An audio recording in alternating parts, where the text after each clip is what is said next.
এক যুবতী মেয়ে এক আলেমকে প্রশ্ন করল। মেয়েটি বলল, সৌন্দর্য যদি লুকিয়ে রাখতে হবে তবে কেন নারীকে স্রষ্টা এত সুন্দর করে দিলেন? আলেম বললেন, মামনি বলছি, আগে বলো তোমার হাতে কি, আর এরকম কচ্ছপের মতো হাঁটছো কেন? মেয়েটি বলল, এগুলো ডিম, জোরে হাঁটলে ভেঙে যাবে তো তাই।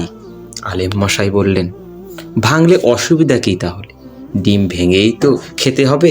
তখন মেয়েটি বলল, কি যে বলেন, ভেঙে গেলে তো সর্বনাশ, ডিম যাবে, রাস্তাও নষ্ট হবে, কেউ আবার তাতে পিছলে পড়ে আমাকে গালি দেবে।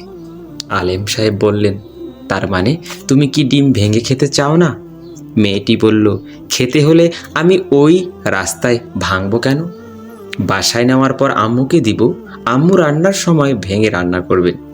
আলেম সাহেব বললেন, দেখো মামনি, সমস্যা একটা, ডিম ভাঙার জন্য নির্দিষ্ট স্থান এবং পাত্র আছে, সবাই তা জানে, অথচ সৃষ্টি জগতের শ্রেষ্ঠ জাতি নারীর সৌন্দর্য যেথায় সেথায় প্রদর্শন করবে, নির্দিষ্ট স্থান এবং পাত্র থাকবে না, সেটা কি যুক্তিযুক্ত হলো?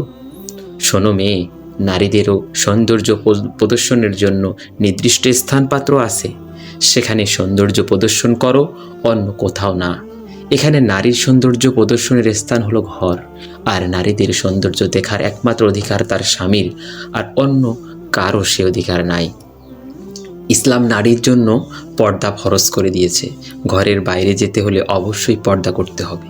তোমার সৌন্দর্য যেন অন্য কেউ না দেখে তুমি তোমার সৌন্দর্য যেখানে সেখানে প্রদর্শন করতে পারবে না, আর যাকে তাকে তোমার সৌন্দর্য দেখাতে পারবে না।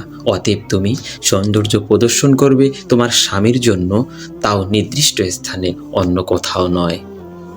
ইয়ে আল্লাহ, আপনি আমাদের সবাইকে সঠিকটা বোঝার এবং সঠিক পথে চলার এবং আপনার ইবাদতে অটল থাকার তৌফিক দান করুন। আমিন।